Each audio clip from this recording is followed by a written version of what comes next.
কোলাগুলিটা সেরা ফেলাই। আরে কি করতেছে? আরে তুমি যদি আমার জড়াই ধরো তাহলে গ্রামের লোকজন দেখলে আমার সর্বনাশ হয়ে যাবো না? আমি তো সেটাই চাই, আমি তো সেইটাই চাইতেছি। এই গ্রামের মধ্যে একটা সর্বনেশে ঘটনা ঘটে যাক। এই রূপা, হাসো করে কত একবার তুমি আমারে আপনি আপনি করতেছো, আবার তুমি তুমি করতেছো, কারণটা কি? এটা তো আমার থেকে তোমারই ভালো জানার কথা।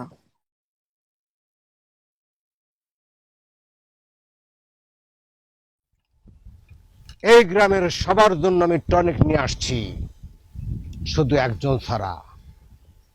সেই সৌভাগ্যবান মানুষটা হইতেছো তুমি। তার মানে কি তুমি আমার মায়ের টনিক দিবা নাকি?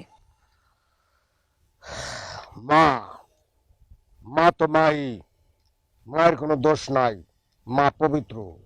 এই কাকিমা কেমন আছে জানো? আমি হসপিটালে যখনই খাওয়ার সামনে পাইতাম তখনই চাষির কথা আমার খুব মনে পড়তো। কেমন আছে সে? এই তুমি কিন্তু আমার কথার প্রসঙ্গ পাল্টাই ফেলাইতেছো। রূপা, সব কথার উত্তর কি মুখে দেওয়ার লাগে? তোমার আমি বললাম না, খাউন সামনে আইলে এই চাষির কথা মনে পড়ে যায়। চাষি তোমার মা, সে আমারও মা।